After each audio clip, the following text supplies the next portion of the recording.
आप हमारे भी लल्ला का नामकरण कर दो ना। पुत्री, ये क्या कह रही हो तुम? विनती कर रही हूँ, और मेरी जे आग्रह अस्वीकार मत ही करो। आप दोनों भाइयों का नामकरण एक साथ हो जाएगा।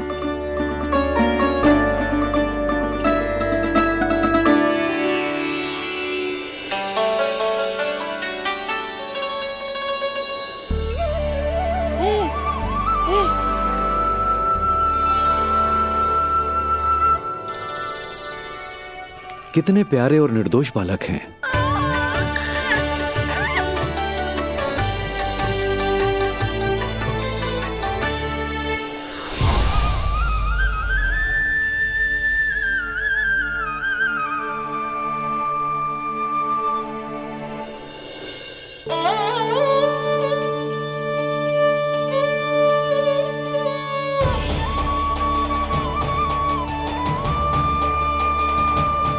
इन दोनों को देखकर गुरुदेव की आंखों में आंसू क्यों आ गए?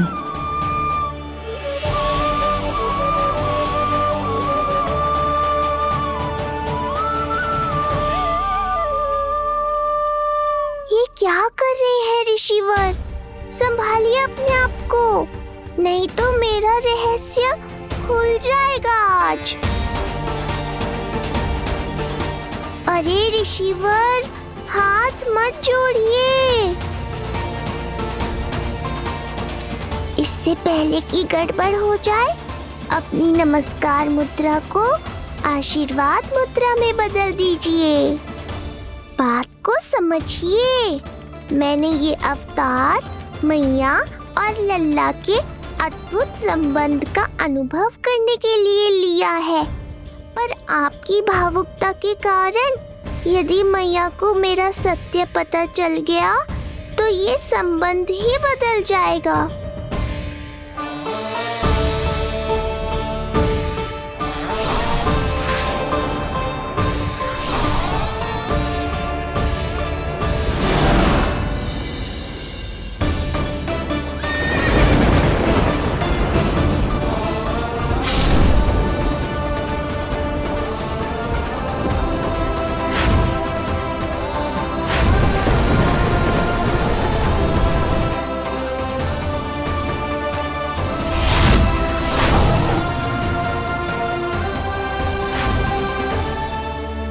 अब आप सब कुछ जान चुके हैं ऋषिवर, इसलिए अब मेरे सामने हाथ जोड़कर मेरे सत्य को उजागर मत कीजिए।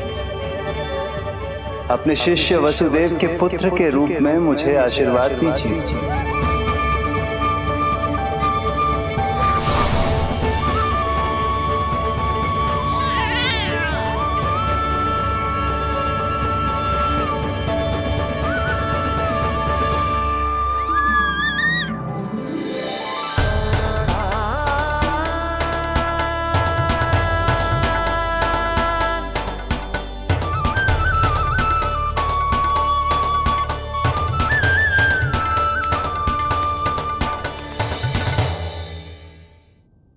ऋषिवर, आप मौन क्यों हैं? और आपकी आंखों में आंसू? सब कुछ ठीक है ना? अब तो आप हमारे लल्ला का नामकरण करोगे ना? इन दोनों का नामकरण करना मेरा सौभाग्य होगा पुत्री।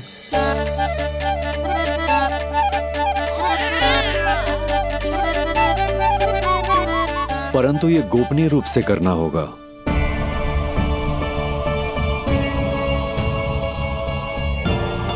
अवश्य ही स्वामी का आग्रह होगा, ताकि कंस की बुरी दृष्टि हमारे पुत्र पर ना पड़े। ये तो बहुत महान ऋषि हैं, इन्हें कंस के अत्याचारों के बारे में अवश्य पता होगा। अपनी संतान का नामकरण संस्कार करना एक मां के लिए उत्सव से कम नहीं होता है, पर यह छुपकर करना होगा। आप दोनों को स्वीकार तो है ना? जैसी आपकी आज्ञा गुरुदेव। स्वीकार है गुरुदेव। तो फिर कहाँ करना है हमें नामकरण का प्रबंध? गुरुदेव, मंदिर सही रहेगा? उससे पवित्र स्थान तो हो ही नहीं सकता है। ऋषिवर, आप तनिक विश्राम कीजिए, हम लोग प्रबंध करते हैं। मैं कुछ समय इन बालकों के साथ व्यतीत करना चाहूंगा। ये तो इनका सौभाग्य होगा। हमें आज्ञा दीजिए।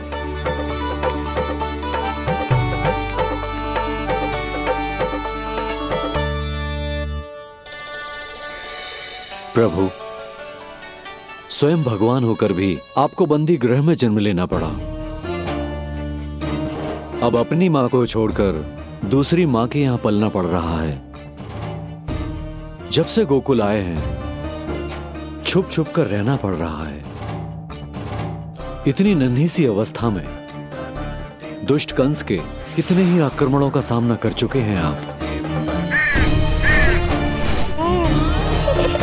और जिस उत्सव में सभी सप्तऋषियों और सभी देवी देवताओं को साक्षी बनकर आना चाहिए, उस नामकरण उत्सव को यहां एकांत में करना पड़ रहा है। क्यों प्रभु, इतने कष्टों को सहकर ये अवतार क्यों लिया है आपने? दुष्टों का नाश करने के लिए, धर्म की स्थापना करने के लिए और सबसे अधिक मैया की ममता का अनुभव करने के लिए। पर इसके लिए इतने कष्ट? मानव जीवन लिया है तो कष्ट तो उठाने ही पड़ेंगे ऋषिवर। मानव जीवन की आंच जला रही है, फिर भी आप मुस्कुरा रहे हैं प्रभु। ये कैसा अनोखा अवतार है। आंच में जलकर भी यदि मैं नहीं मुस्कुराऊंगा तो अपने भक्तों को क्या शिक्षा दूंगा मैं? आज एक कंस का प्रकोप है, भविष्य में सहस्रों कंस होंगे और आने वाले युगों में होंगे अनगिनत कंस। उस समय मेरे भक्तों को पता होना चाहिए कि अपने कष्टों को कैसे सहना है और धर्म के पथ पर अडिग कैसे रहना है।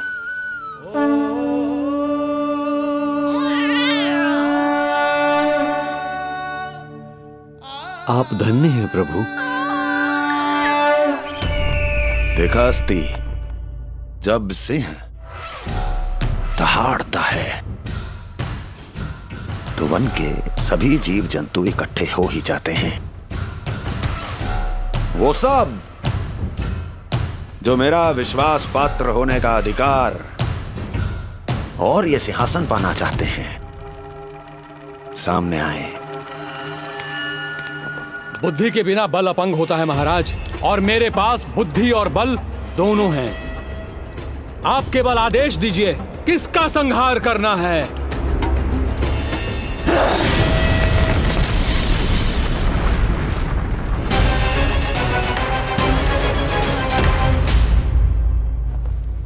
सारी तैयारी हो गई।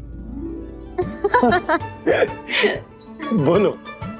आप गुरुदेव को बुला लो, मैं रोनी जीजी और बालकों को ले आती हूँ। यशोदा, तुम रुष्ट तो ना होना मुझसे? मैं भला रुष्ट क्यों होने लगी? नहीं, तुम जो उत्सव बड़े धूमधाम से करना चाहती थी और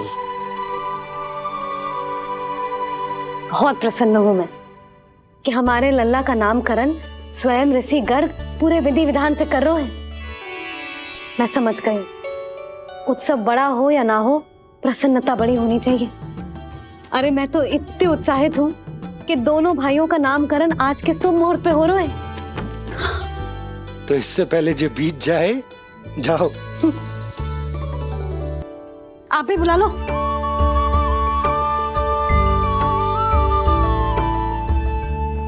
यहाँ सब के सब एक से बढ़कर एक है, तो फिर अपने कार्य के लिए किसका चुनाव सबसे पहले करूं? मेरा सामर्थ्य तो आपने अभी तक देखा ही नहीं महाराज। चुटकी बजाकर शत्रुओं का विनाश कर सकता हूं मैं।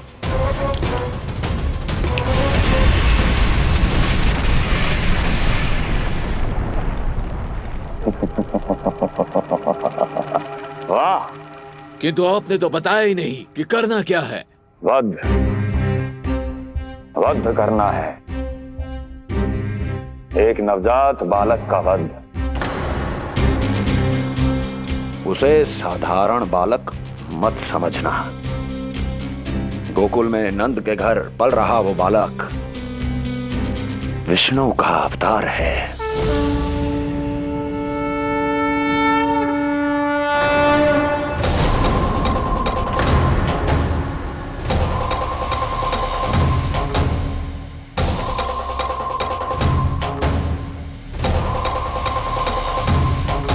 क्या हुआ?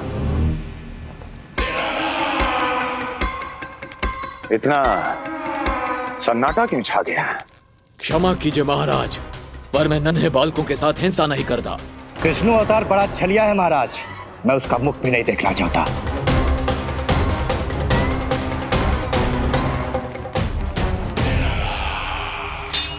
जाने दो इन्हें। वैसे भी इस सिंहासन के लिए मुझे कायरों की कोई आवश्यकता नहीं। जाने दो।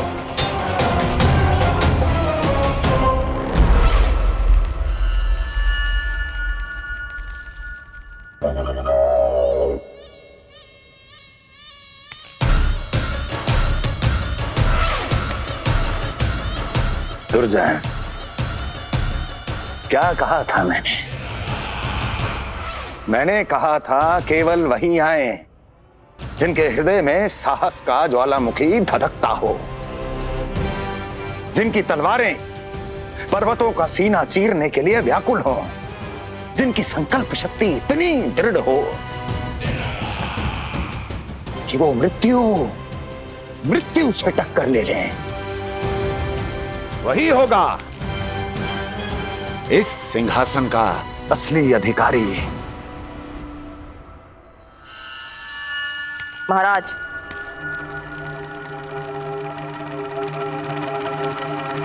ना तो आपके दिए इस सम्मान का कोई मूल्य रह गया है और ना ही आपके भय का। अभी अभी आपने ही कहा था ना कि जब वन में कोई सिंह दहाड़ता है तो उस वन के सभी जीव जंतु एक जगह एकत्रित हो जाते हैं, परंतु उसी वन में जब कोई बब्बर सिंह दहाड़ता है तो वही जीव जंतु भय के मारे इधर उधर भागने लगते हैं। निश्चित ही वो बालक इन सब के लिए बब्बर सिंह बन चुका है। उसका भय हमारे साम्राज्य की नींव हिला रहा है महाराज।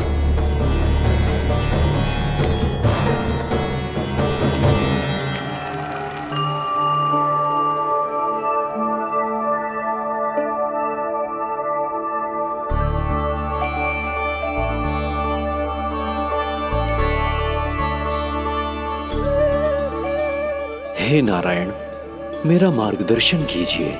हे मां सरस्वती, मुझे आशीर्वाद दीजिए ताकि मैं दोनों बालकों के लिए सर्वोत्तम नामों का चुनाव कर पाऊं।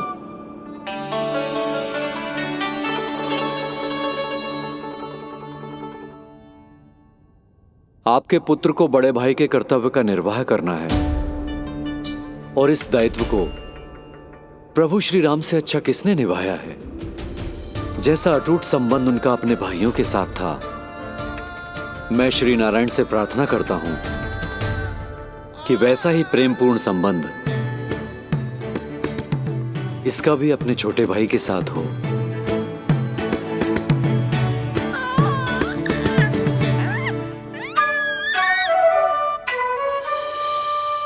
इसीलिए इसका नाम राम हो। इसीलिए इसका नाम राम, इसीलिए इसका नाम राम।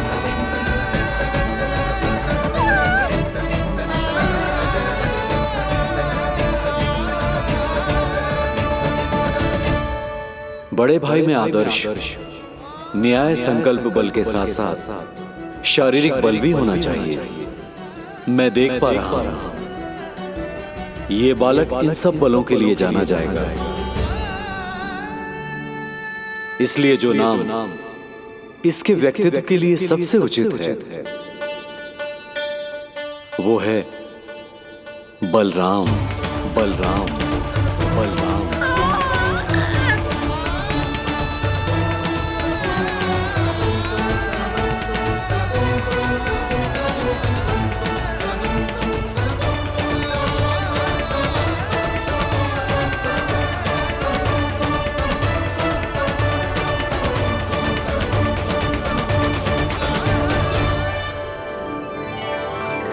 बलराम।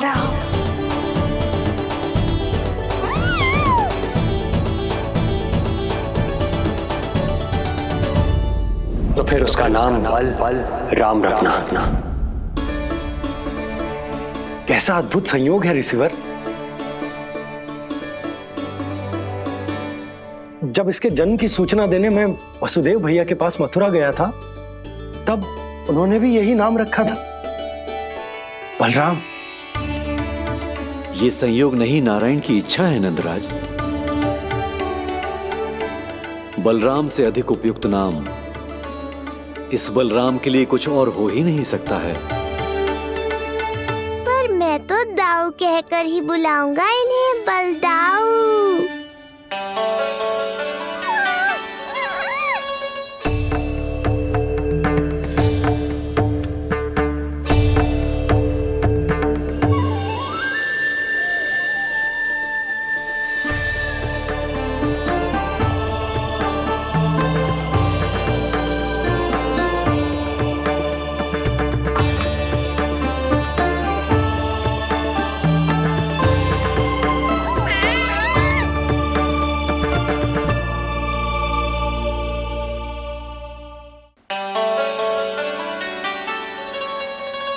सुना पुत्र, आज से तुम्हारा नाम होगा बलराम।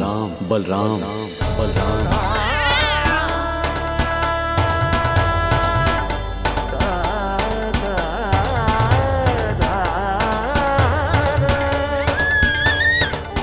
गुरुदेव, कितना अद्भुत नाम दिया है आपने इसे। अब मेरे लल्ला को भी ऐसा ही कोई उत्तम सा नाम दे दो।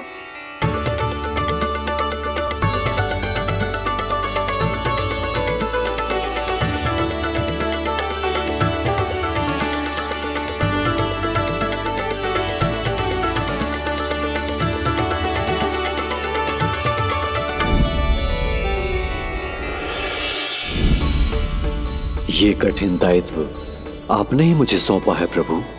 इसे निभाने की क्षमता भी आप ही दीजिए।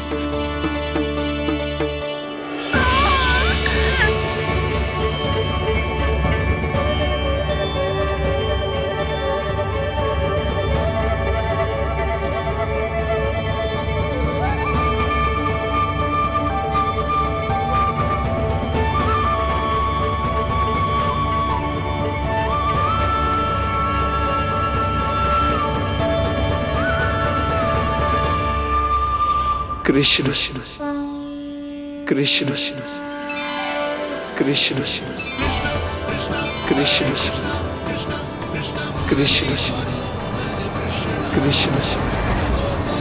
कृष्ण कृष्ण।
कृष्ण कोई साधारण शब्द नहीं है।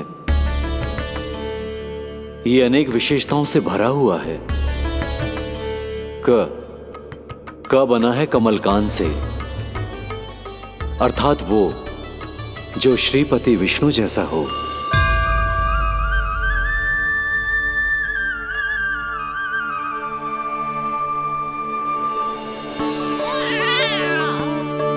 री की उत्पत्ति हुई है श्री राम से, अर्थात वो जो सबके हृदय में बस जाए।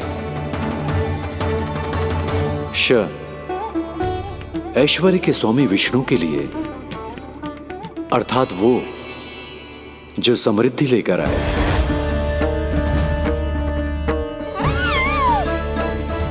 और ना है नरसिंह के लिए, अर्थात वो जो रक्षा करे।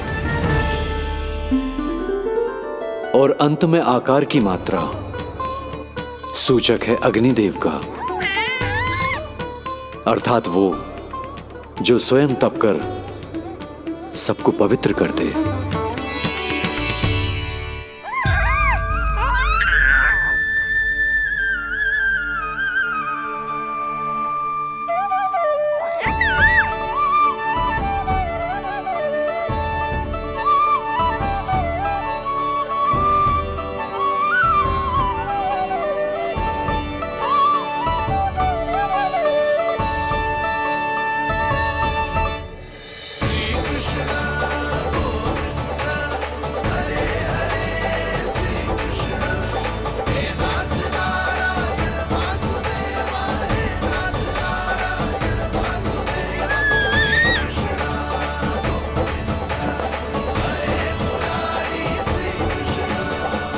आज से तुम्हें सारा संसार जिस नाम से पहचानेगा वो नाम है कृष्ण। वो नाम है कृष्ण। वो नाम है कृष्ण। वो नाम है कृष्ण। कृष्ण कृष्ण कृष्ण कृष्ण कृष्ण कृष्ण कृष्ण कृष्ण कृष्ण कृष्ण कृष्ण कृष्ण कृष्ण।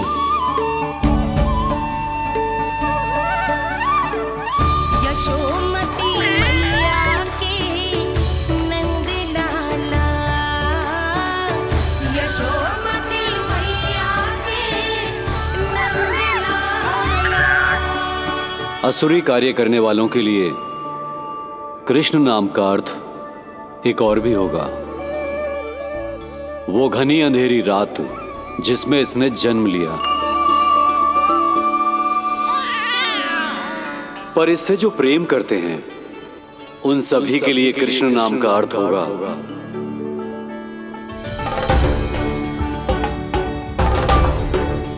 अतुलनीय सुंदरता और अथाह प्रेम।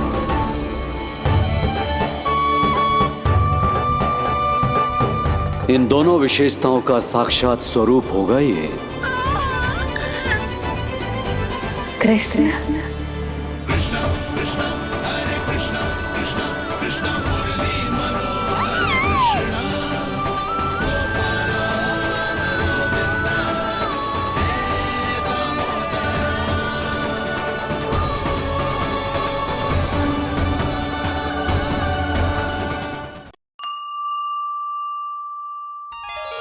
कृष्ण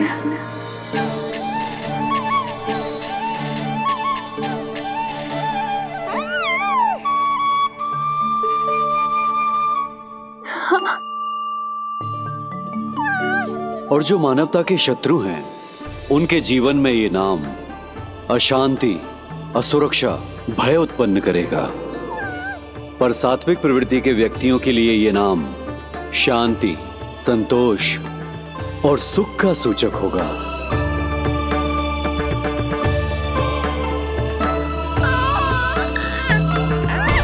कृष्ण कृष्ण कृष्ण। कहां से आ रही है ये ध्वनियां? कृष्ण कहां से आ रही है ये ध्वनियां? कृष्ण कृष्ण स्वामी महाराज, कृष्ण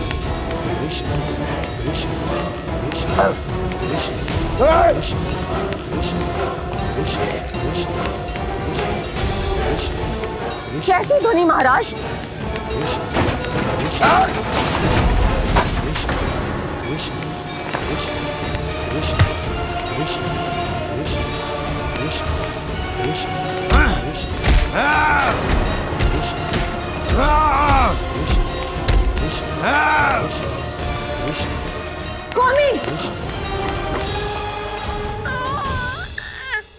कृष्ण।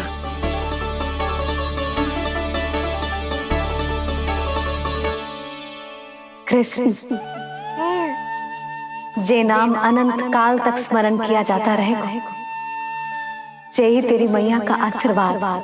संसार मुझे कृष्ण बुलाए या नीलमणि कहकर पुकारे, मैं रहूंगा तो बस यशोमती मैया का नंद लाला।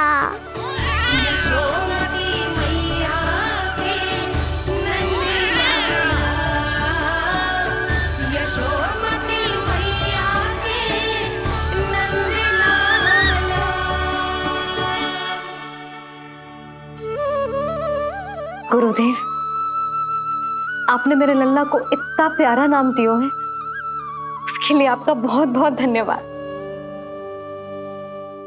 एक बार गोपियों को पता चलेगा तो देखना कैसे रटने लगेंगी मेरे लल्ला का नाम। इससे पहले कि आप सब बाहर जाकर किसी और को बताएं, एक कर्मकांड शेष है। नामकरण के बाद पिता को आशीर्वाद के रूप में कुछ न कुछ उपहार बालक को अवश्य देना चाहिए।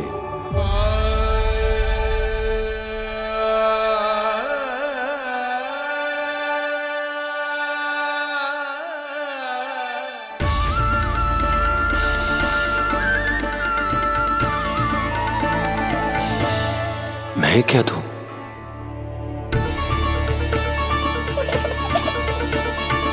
वासुदेव मेरे शिष्य हैं और उनकी अनुपस्थिति में यह दायित्व मैं निभाऊंगा।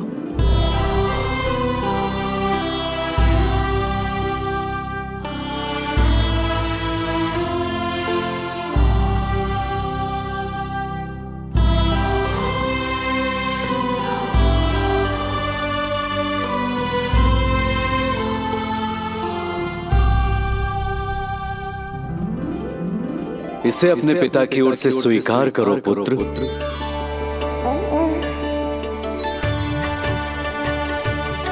कल्याण हो।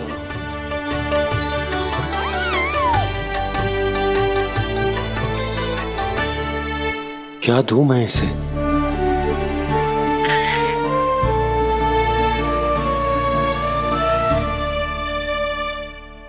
आप सोच क्या रहे हो? आशीर्वाद दो ना अपने कृष्ण को।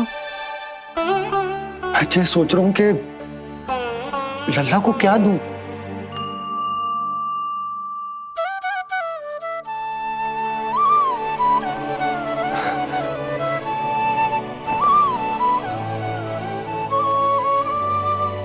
लल्ला,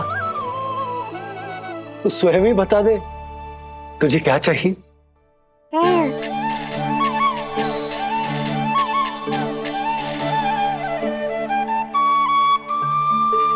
देखो जी, लल्ला ने ही आपकी उलझन समाप्त कर दी।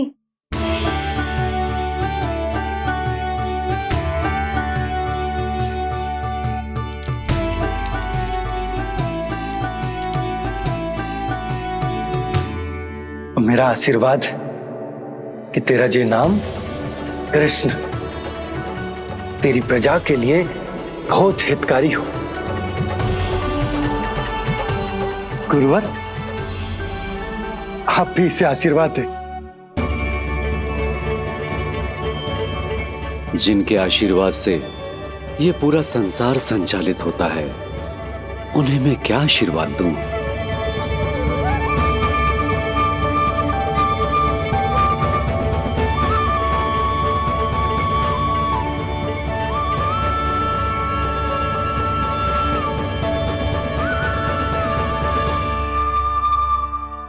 आपने तो मुझे मेरा नाम दिया है ऋषिवर। ये तो मेरा सौभाग्य था प्रभु कि आपने इस कार्य के लिए मुझे चुना। पर आपका कार्य अभी समाप्त नहीं हुआ ऋषिवर। एक विनती और है मेरी। आज्ञा दीजिए प्रभु, क्या करना होगा मुझे? बाबा को मेरी वास्तविक पहचान बतानी होगी आपको। और इन्हें इस बात के लिए मनाना होगा कि ये मैया को कभी भी मेरा सत्य पता ना चलने दे। पर प्रभु, मैं ये कैसे कर पाऊंगा? आप ही कर पाएंगे ऋषिवर, क्योंकि अब आप इस कृष्ण अवतार के मुख्य उद्देश्य को जानते हैं। बंद करो, बंद करो ये ध्वनिया। कौन सी ध्वनिया? ये ध्वनिया बंद करो, बंद करो। क्या सुनाई दे रहा है आप? ये शब्द जो मेरे कानों में गूंज रहा है। भरत समझिए। रुक जाइए। मुझे महाराज।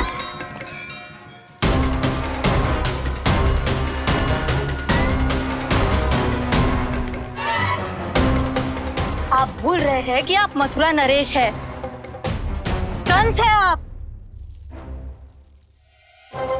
और किसी भी व्यक्ति, वस्तु या घटना से महाराज कंस इतने व्यथित नहीं हो सकते कि वो सुदबुद खो बैठे। स्वयं को संभालिए महाराज। बंद हो गई, बंद हो गई, बंद हो गया वो स्वर, बंद हो गई वो ध्वनि। रात्रि, यूं मत सोचना कि मैं तुम्हें सुन नहीं रहा था। तुम सत्य कह रही हो। मैं कंस हूं। किसी भी व्यक्ति, वस्तु या घटना से व्यथित नहीं हो सकता। दुर्जन, जी महाराज, इस सिंहासन को पुनः स्थापित करो। यदि कोई भी योग्य इसे स्वयं सिद्ध करने नहीं आता तो मुझे पता है मुझे क्या करना है, कैसे उस दुष्ट बालक का संहार करना है। मैं भली भांति जानता हूं। ये दायित्व आपको ही निभाना होगा ऋषिवर। इससे 2 लाभ होंगे। एक तो मेरे बाबा कंस के कारण होने वाली चिंता से मुक्त हो जाएंगे और आवश्यकता पड़ने पर मेरी पहचान को मैया से सुरक्षित रखने में सहायता भी करेंगे।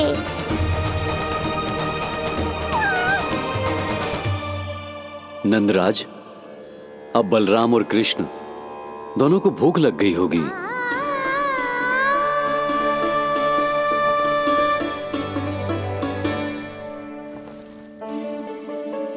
प्रणाम गुरुदेव। प्रणाम गुरुदेव।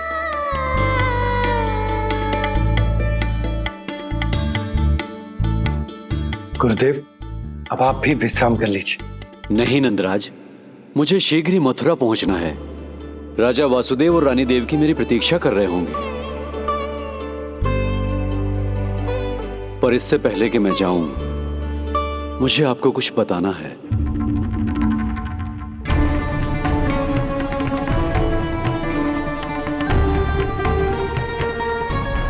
गुरुदेव, आपके ललाट पर बल पड़ गए। सब कुछ ठीक तो है ना? कहीं आप मुझे कंस के बारे में तो ना बताना चाहते?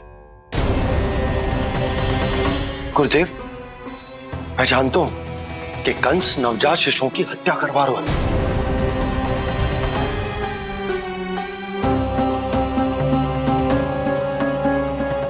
कंस नहीं, कृष्ण के बारे में कुछ कहना है मुझे।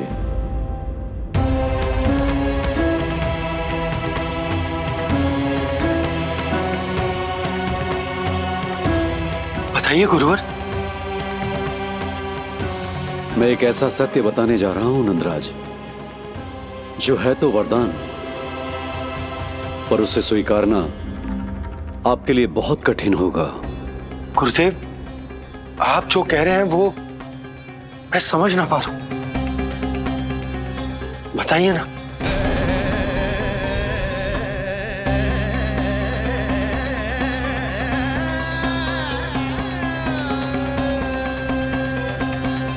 बताइए ना गुरुवर।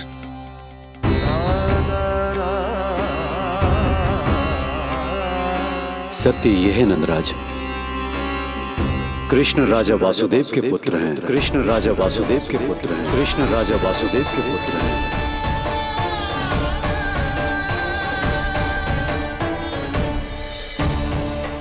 और वो कोई साधारण बालक नहीं है, स्वयं श्री हरि विष्णु के अवतार हैं। और वो कोई साधारण बालक नहीं है, स्वयं श्री हरि विष्णु के अवतार हैं।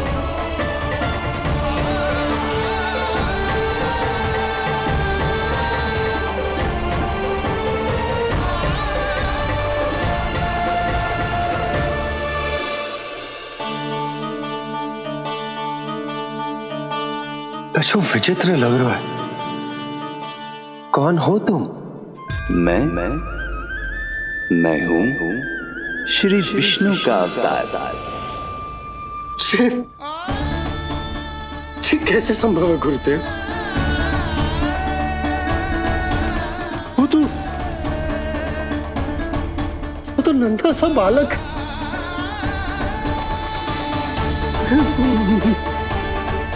वो श्री नारायण का अवतार कैसे हो सकता है? और गुरुदेव, आप ये सोच भी कैसे सकते हैं कि वो मेरा लल्ला वसुदेव भैया का पुत्र है? यही सत्य है नंदराज।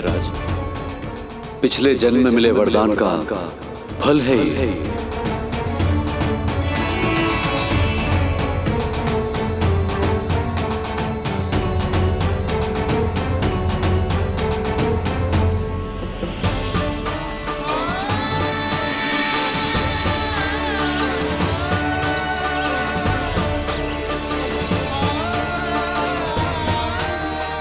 मैं आपकी संतान के रूप में अवश्य आऊंगा, किंतु उसके लिए आपको मेरे अगले अवतार के बाद एक और अवतार की प्रतीक्षा करनी होगी,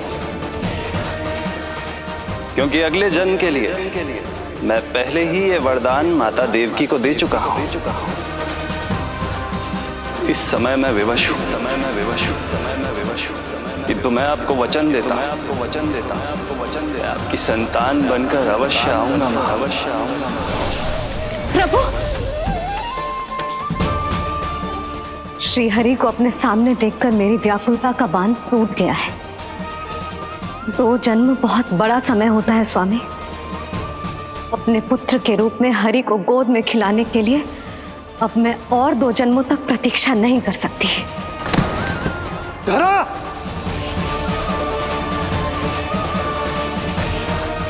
माता देवकी को मैं पहले ही वचन दे चुका हूं, इसलिए विधि के विधान के अनुसार मुझे उन्हीं का पुत्र बनकर जन्म लेना होगा। किंतु आपकी आतुरता का अनुभव करने के बाद अब मैं भी आपका स्नेह पाने से स्वयं को और वंचित नहीं रख सकता। ये जो भी हो रहा है प्रभु की ही लीला है।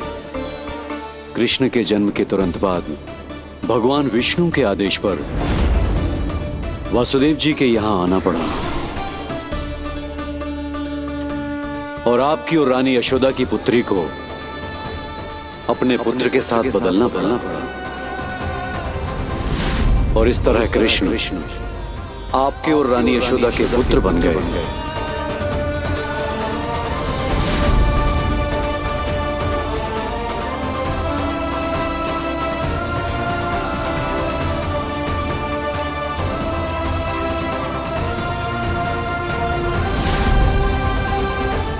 आपने सही कही थी गुरुदेव। जिस सुनने में तो वरदान ही लगता, पर इसे स्वीकार करना उतना ही कठिन। जब यशोदा को इस बात का पता चलेगा तो उसे कैसा लगेगा? अपने नाम का अर्थ अच्छे से सुनो है ना तूने? उसका हर एक अक्षर भगवान श्री नारायण से संबंधित है, जैसे उन्हीं का स्वरूप है तू। बस मैया, ये सत्य आपसे छुपा रहे, इसी कारण बाबा के लिए ये जानना आवश्यक है। फिर चाहे इसे स्वीकार करना उनके लिए कितना भी कष्टदायक क्यों ना हो। नहीं नंद, ये सत्य उन्हें आप नहीं बताएंगे। स्वयं प्रभु ने मुझसे कहा है किसी और प्राणी को इसके बारे में भनक तक नहीं लगनी चाहिए, और रानी यशोदा को तो बिल्कुल नहीं।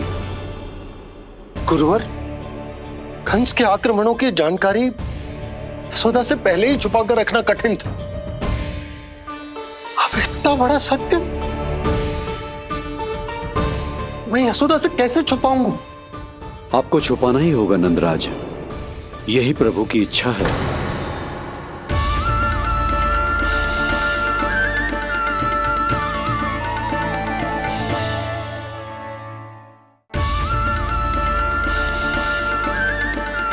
पर क्यों गुरुवर? ताकि नारायण अपनी मैया की ममता का अनुभव कर पाए। यही तो उनके अवतार का मुख्य उद्देश्य है। मुख्य उद्देश्य? हाँ नंदराज, नर नारायण के अवतार में अपनी तपस्या करते समय प्रभु ने जो अनुभव किया था, उसके कारण ममता के सुख का अनुभव करने के लिए प्रभु व्याकुल हो उठे थे। ऐसा क्या हुआ था, मुझे भी बताइए। हो सकता है ये बात इस सत्य को स्वीकार करने में मेरी सहायता करे। बहुत समय पहले की बात है। अनेक देवी देवता परम प्रभु विष्णु के पास बैकुंठ गए थे। वहां प्रभु की आंखों में आंसू देखकर वो सभी स्तब्ध रह गए।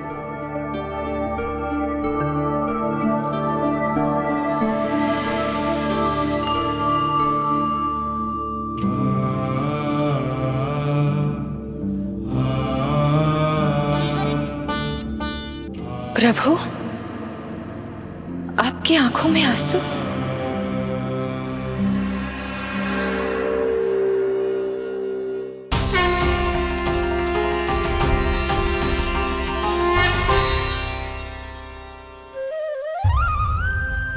चिंता मत कीजिए, आप सब तो जानते हैं हिरण्यकश्यप को मारने के लिए मैंने नरसिंह अर्थात आधे मानव और आधे सिंह के रूप में अवतार लिया था।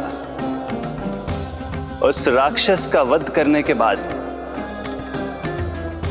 नर और सिंह दोनों भागों ने अलग अलग होकर नर और नारायण के रूप में पुनः जन्म लिया। वर्तमान में वो दोनों बद्रिकाश्रम में तपस्या कर रहे हैं।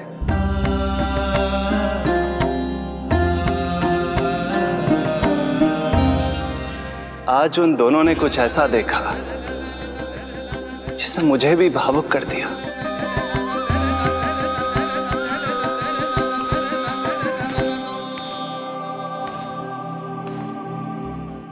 सखा, ये युवक कौन है? निकट के एक गांव के धनी व्यापारी का पुत्र है ये। प्रत्येक संध्या वन के उस पार ये अपनी प्रेयसी से मिलने जाता है और फिर रात्रि भर उस नर्तकी के साथ सहवास करने के बाद सुबह अपने निवास को लौट आता है। यदि यही इसका नित्य क्रम है तो फिर आज ये इतने तनाव में क्यों है?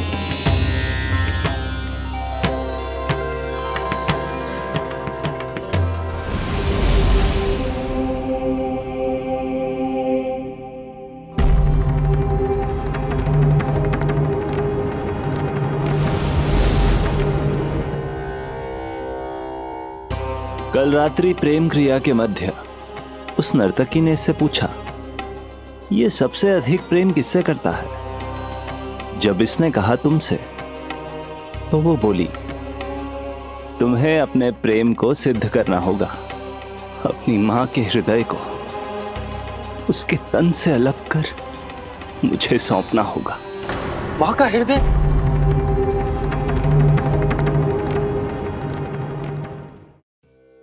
फिर क्या हुआ प्रभु?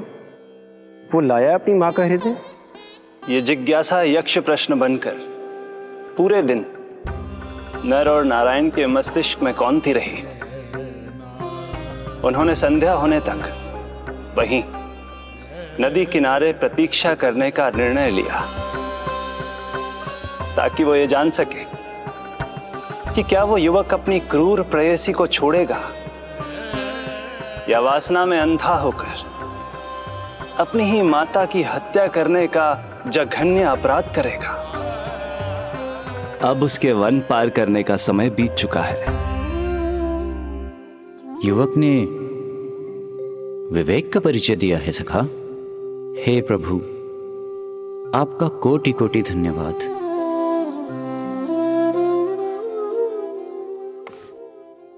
सखा,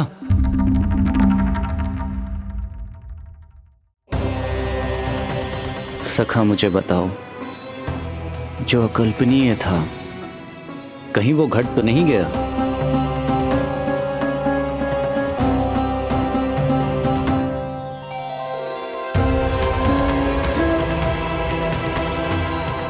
जब इस युवक की मां को इसकी प्रेयसी की क्रूर मांग के बारे में पता चला तो जो उसने किया वो इस समस्त संसार में केवल एक मां ही कर सकती है। बस इतनी सी बात?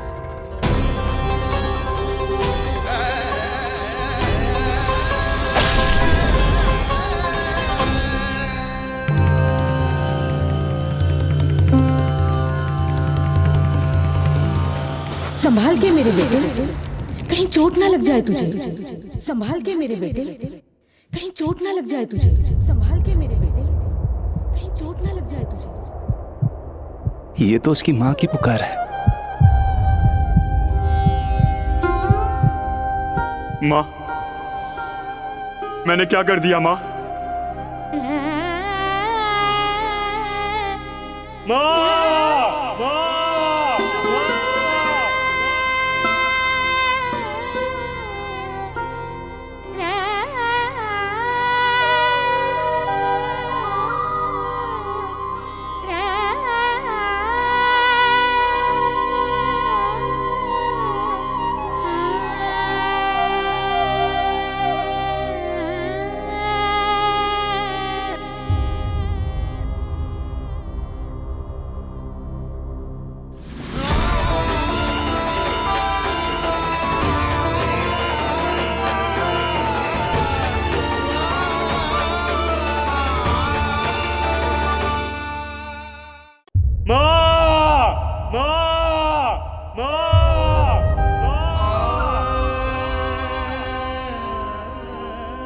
इस घटना से केवल नर और नारायण ही भावुक नहीं हो गए थे, बल्कि बैकुंठ में बैठे श्री हरि की आंखों में भी आंसू आ गए थे। ममता के लिए तरसने लगे थे वो। इसीलिए उनके इस अवतार का मुख्य उद्देश्य है मां की ममता का अनुभव करना। यही कारण है कि ये सत्य आपको रानी यशोदा से छुपाना ही होगा नंदराज। नहीं तो वो कृष्ण को मां की दृष्टि से नहीं, एक भक्त की दृष्टि से देखेंगी, और प्रभु जिस आनंद के लिए इतना कष्ट उठा रहे हैं उससे ही वंचित रह जाएंगे। बोलिए नंदराज, आप श्री नारायण के इस सत्य को गुप्त रखेंगे ना?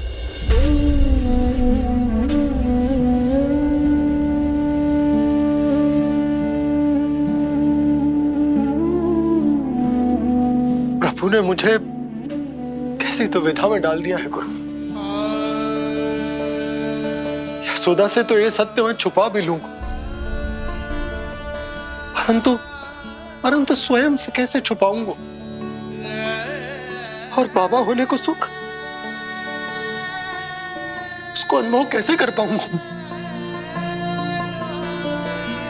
जो हो रहा है और जो भी होता है सब उनकी ही इच्छा से होता है नंदराज। इसलिए आगे का मार्ग भी वही दिखाएंगे। अब मैं चलता हूं नंदराज। राजा वसुदेव और रानी देवकी नामकरण के बारे में जानने के लिए व्याकुल हो रहे होंगे।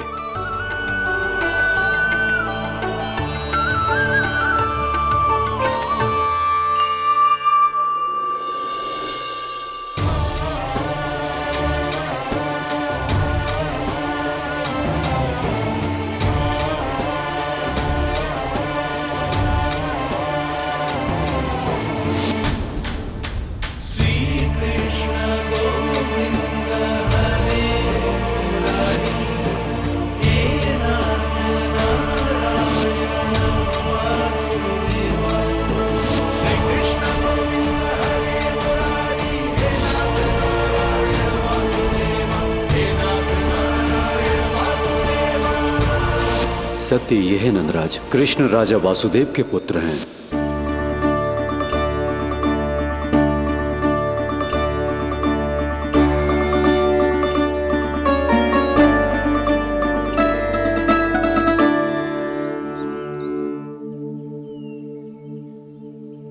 नंदराज,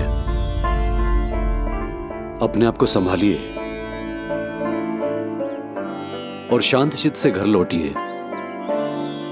और हां, स्मरण रखिए कि प्रभु ने आपको बहुत ही बड़ा उत्तरदायित्व सौंपा है, आपको उसे निभाना ही होगा।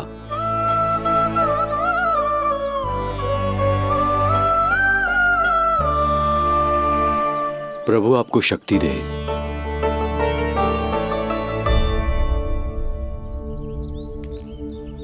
आप बहुत सौभाग्यशाली हैं नंदराज, जो प्रभु आपके घर पल रहे हैं। उनके बारे में सोचिए जिनके यहां प्रभु ने जन्म लिया है।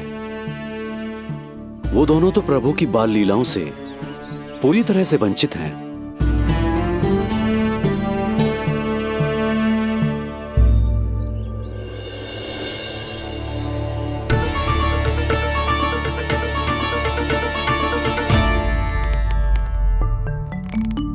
कहाँ रह गए तेरे बाबा लल्ला? जो आए क्यों ना अब तक?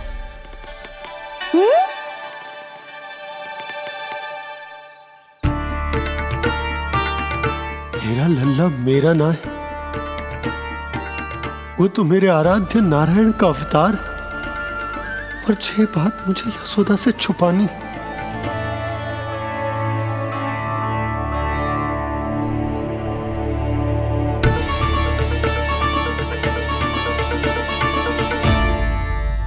बाबा वहीं खड़े मत रहो, अब आ भी जाओ ना।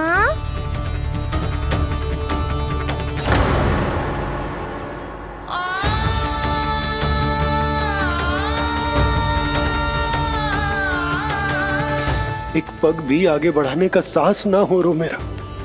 हे प्रभु, आप ही बताओ, अपने आराध्य को, अपने इष्ट देव को अपने लल्ला के रूप में कैसे देख पाऊंगा मैं? मैं जानता हूँ बाबा, ये बहुत कठिन है, पर भीतर तो आओ।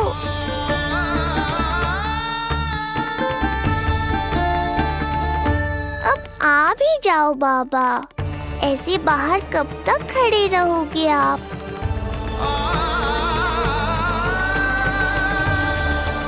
बस बाबा, बस आ जाओ भीतर, आ जाओ, आओ ना, आओ ना।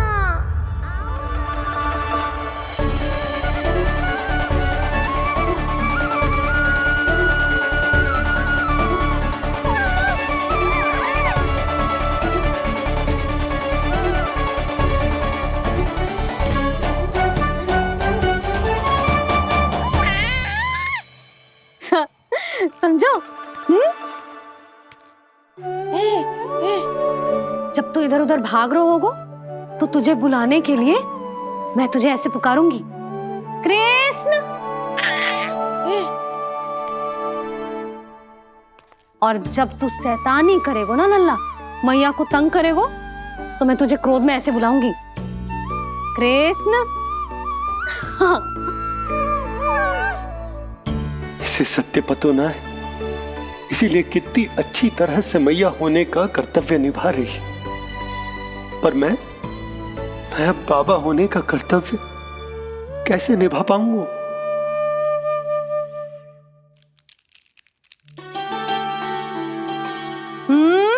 सावधान। इतनी अच्छी लगी तुझे बाबा की दीजे माला, कि मुंह में ले लियो तूने? मुंह में लेने की वस्तु ना है लल्ला। जैसे यशोदा आपको एक मैया की तरह सीख दे रही है, मैं आपको बाबा की तरह शिक्षा कैसे दे पाऊंगा प्रभु?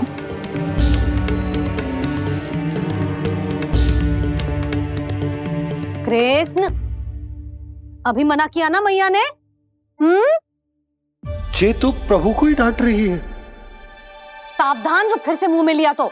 यशोदा, तुम्हें पता भी है तुम किस पर क्रोधित हो रही?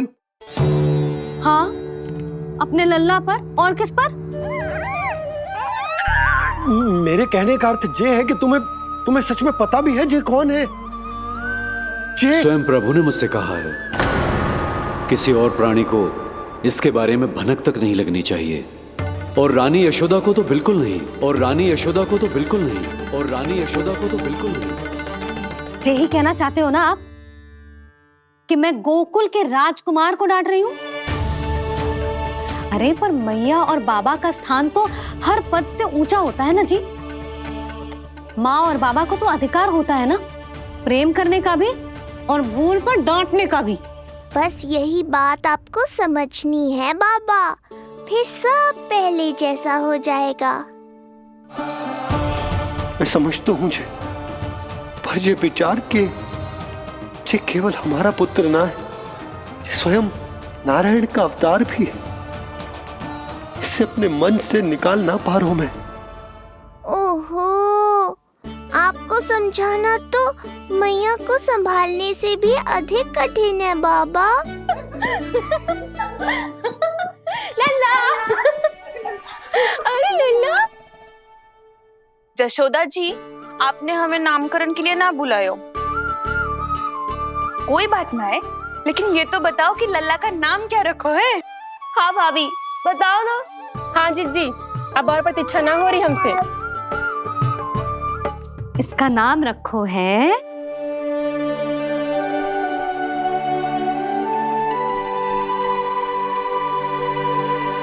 कृष्ण। कृष्ण? कृष्ण बहुत प्यारा नाम है, लेकिन थोड़ा कठिन है। मैं तो इसे किशन बुलाऊंगी। सही कहो, मैं भी इसे प्रेम से किशन ही कहूंगी। क्यों किशन? मेरे लिए तो जे किसना है।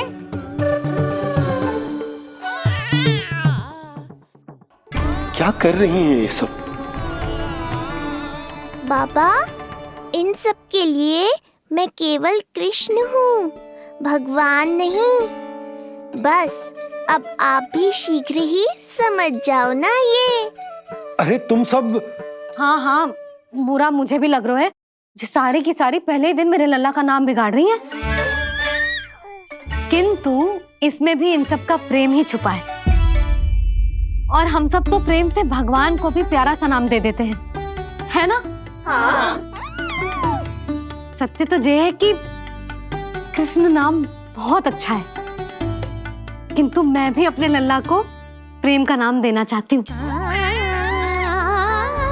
कान्हा बुलाऊंगी इसे, कान्हा बुलाऊंगी इसे, कान्हा बुलाऊंगी इसे।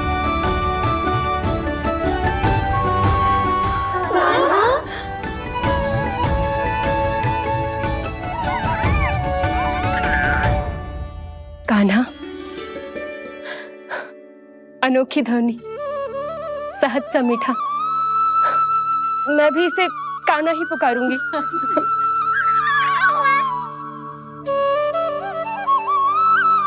आप भी बुलाओ ना इसे। आप एक बार बुलाकर तो देखो, झट से पलट कर देखेगा आपको ये हमारा नटखट कान्हा। प्रभु, ये सब आपका सत्य ना जानती, पर मैं जानता हूं। अब इस मुख से आपका नाम केवल भक्ति भाव से ही निकल सकता है, वात्सल्य भाव से ना। जी की लल्ला का भी तो नामकरण हुआ था ना अपने लल्ला के साथ। हाँ भाभी, क्या नाम रखा गया है इसका? हाँ, बताओ ना। हाँ भाभी, बोलो ना, बोलो ना, बताओ ना जीजी। ना देखो, एक मैया से उसके लल्ला का नया नाम बताने का आनंद मैं ना छीन सकती। यदि तुम सबको कान्हा के दाऊ का नाम जानना है तो चलो सबके सब रोहिणी जीजी के पास। हाँ, सही कहो, सही कहो। मैं अभी आई। हाँ,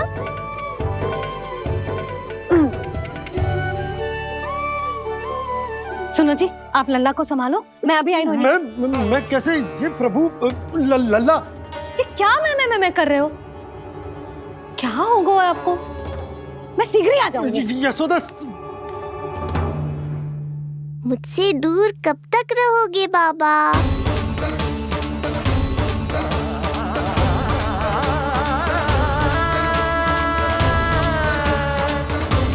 एक बार मेरी ओर देखो तो सही।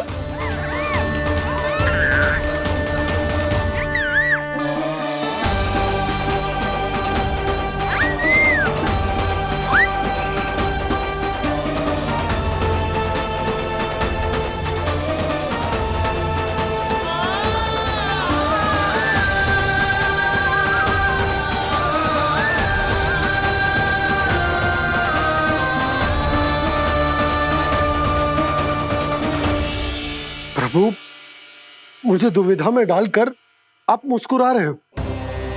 ये कैसी परीक्षा है?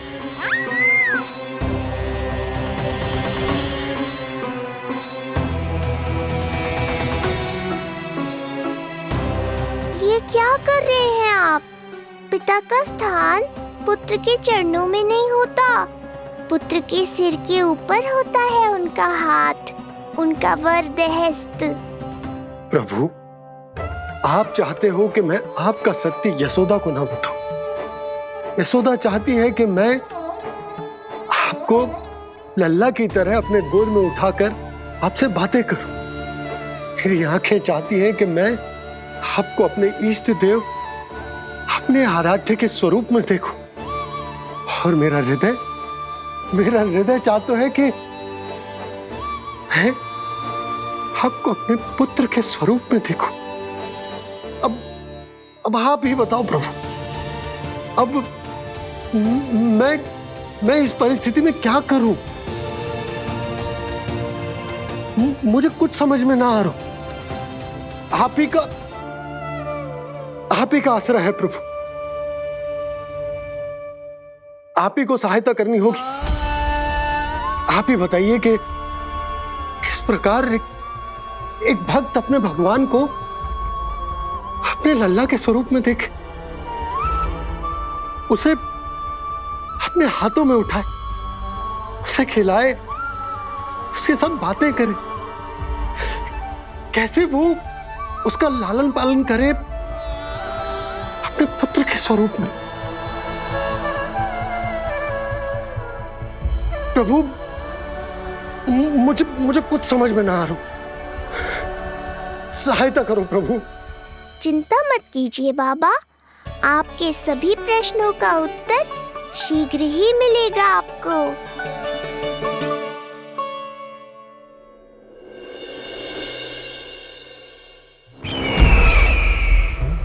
ऋषि गर्ग पधारे हैं महाराज।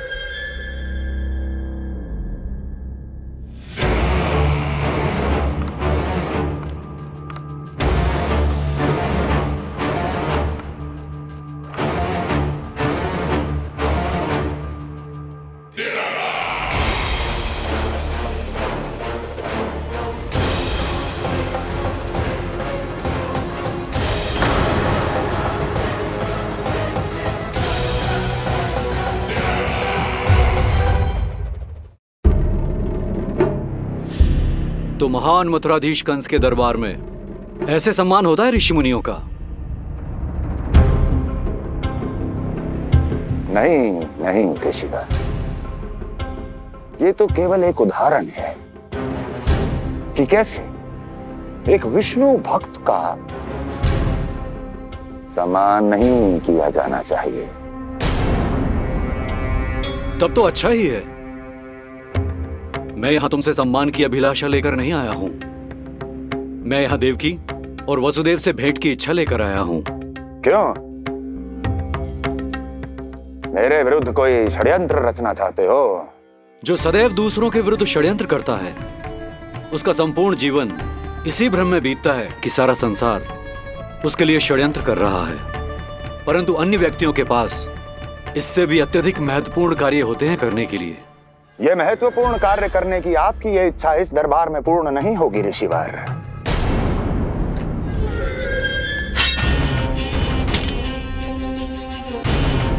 मैं आपको उन दोनों से भेंट करने की आज्ञा नहीं दूंगा। कैसे रोकोगे मुझे? कैसे? बड़ा ही विचित्र प्रश्न है, किंतु इसका उत्तर बड़ा ही सरल है ऋषिवर। जानते हैं, मेरे दिन का आरंभ कैसे होता है। किसी ना किसी का संहार करके। और यदि एक संहार और हो जाएगा तो मुझे क्या अंतर पड़ेगा। स्वयं से एक प्रश्न पूछो कंस, स्वयं से एक प्रश्न पूछो कंस। मेरा संहार करने के लिए, मेरा संहार जिस संकल्प शक्ति की आवश्यकता है, संकल्प शक्ति की आवश्यकता वो है तुम मैं, वो है तुम मैं। कर पाओगे मेरा संहार? जिस संकल्प शक्ति की आवश्यकता है, जिस संकल्प शक्ति की आवश्यकता है वो है तुम मैं, वो कर पाओगे मेरा संहार?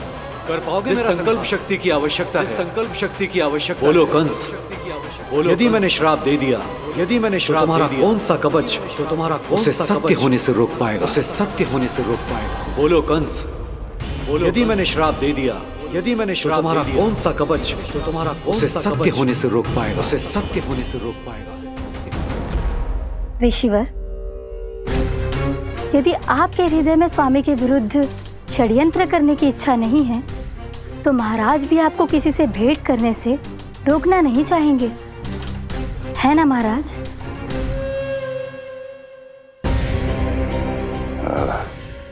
हाँ, आप उन दोनों से भेंट कर सकते हैं।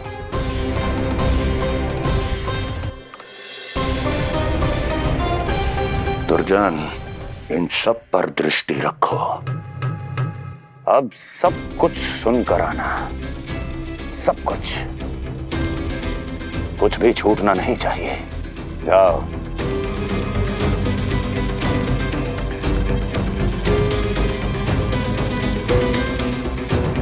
लगता है प्राप्ति राजकार्य सीख रही है मुझसे।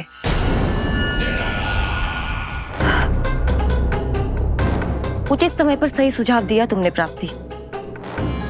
अब आसानी से पता लग जाएगा कि ऋषिगढ़ के यहाँ आने का वास्तविक कारण क्या है महाराज।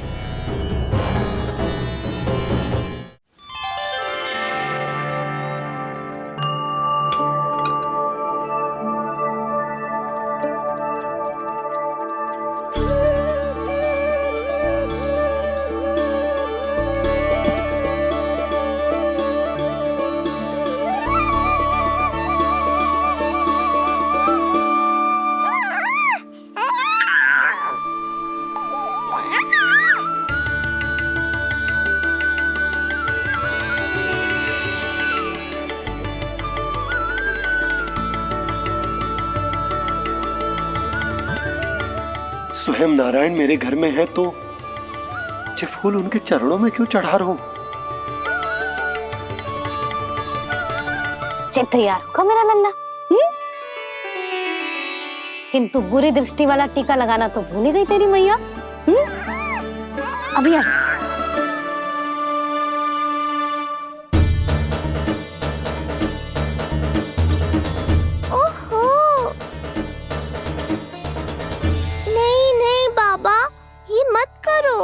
मैया आ रही है, उन्हें पता चल जाएगा।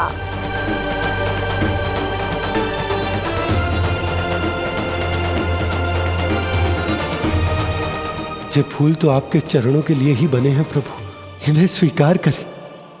बाबा, ये सत्य मैंने आपको अपना साथ देने के लिए बताया था, अपने आप को फंसाने के लिए थोड़ी ना।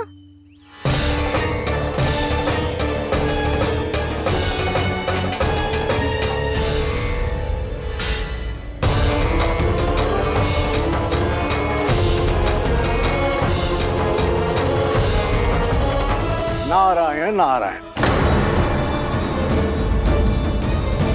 प्रणाम पंडित जी।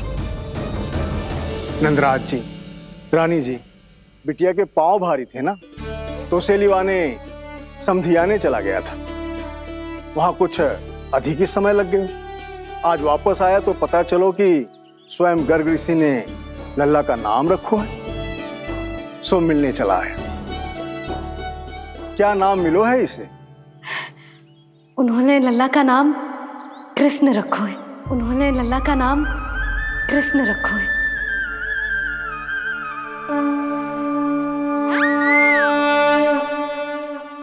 कृष्ण, आहा, उत्तम, अति उत्तम, बहुत मधुर नाम है। ऐसा लग तो है जैसे आप स्वयं श्री नारायण का नाम ले रहे हैं।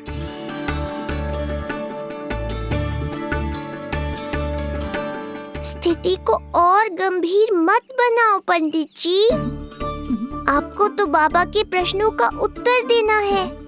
एक बार मेरी ओर देख लो, आपको स्वयं ही पता चल जाएगा कि आपको इस समस्या को कैसे सुलझाना है।